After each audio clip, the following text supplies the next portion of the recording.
Hey, what's up everybody? It's Rich from Problem Solved. Welcome back. So what we're looking at here is the Yardmax snowblower. I had a request actually from one of my subscribers showing how to start it. So I did actually have it running not so long ago. So this is kind of like cold start. You know, in the winter it is very cold out. Just had a snowstorm. So we got a couple of inches on the ground here. I'm going to get it out, clear the driveway. So basically, kind of obvious, but of course, you want to make sure you have a full tank of gas first, and you don't want to overfill it. So you basically want to fill it till you can see the gas level below the fill cap there. And that's what I'm doing now. So, you know, obviously read all the instructions that came with your equipment and follow the directions. The manufacturer usually would know best, you know, how to take care of and operate their equipment, follow any safety instructions.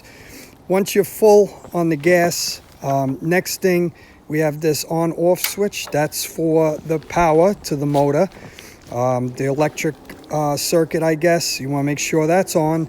Now we're looking at the choke. You see how we have an arrow going to the left on the choke?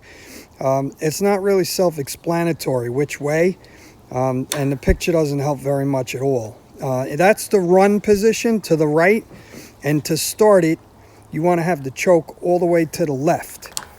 So all the way to the left towards the picture and the direction of the arrow. This is the gas. So once the choke is closed all the way to the left, then you put your gas on. When running the machine, you want the gas on. When you're going to shut it down, you shut the gas off. So the arrow is showing you which way to put the gas, the fuel. So that will allow the fuel to flow, and the choke is closed for a cold start. When it's running, you move the choke back to the right side direction. Once that's set, you could basically leave the throttle to the left on the low setting. You grab your pull cord and you give it a couple of pulls. Normally, if the machine's warm or in the summer, it only takes me two shots so far since I've had it. This time we're looking at 5, so it could take up to 5 shots. You do also want to make sure that you prime it. And that bulb, the red bulb there on the air filter, you got to press that a couple of times. I thought I caught that actually in this video. Yeah, here it is now. So that's before you actually attempt to start. You want to make sure that you have the air filter priming bulb pressed a couple of times. And usually they recommend 2 to 3. But I go sometimes, I'll start it out with 5, especially on a cold day. They say no more than 2 to 3 times. This here is definitely imperative if you want to have an easy time snow blowing with any blowing machine. This is like a silicone spray, a lubricant basically. The silicone works the best. This is going to help with that freezing and the icing up around your blades, the snow and ice getting caught in your chute, especially with like a slushy snow or a heavy snow that's got a high water content. You just spray that down everywhere where the snow could normally clog, and you won't have many issues at all having to stop the snowblower. So finally I wanted to show you, on the way off, you want to turn your throttle all the way back down. You saw that little diagram there with the rabbit running fast is to the right, so that's full throttle, and to the left will be throttle all the way down.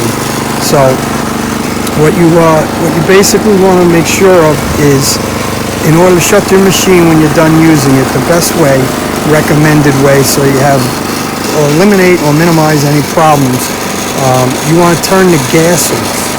So you turn the gas, the fuel flow, that diagram there we saw with the gas pump, you push that to the left and you wait for the machine to die on its own. You're going to starve it of gas, and that actually ensures that there's no gas left in the carburetor or in the fuel lines, or very little, for long-term storage. So that's best practice. Never had an issue with any of my equipment really while I was doing this and making this a habit. So that's the way I shut off all my equipment that has like a fuel line or a fuel flow cutoff. You basically shut the fuel off and you wait for the machine to run out of gas. And you know, you're going to keep your equipment clean that way. Your carburetor will not gunk up, and once the machine's completely off, you flip the power or the electrical on-off switch to the off position. So I hope this helps, and thanks for watching again. Don't forget to pound the subscribe button, and hit the little bell too for alerts if you want to know when I post some more. I'll be posting more shortly. Thanks again for watching. Take care.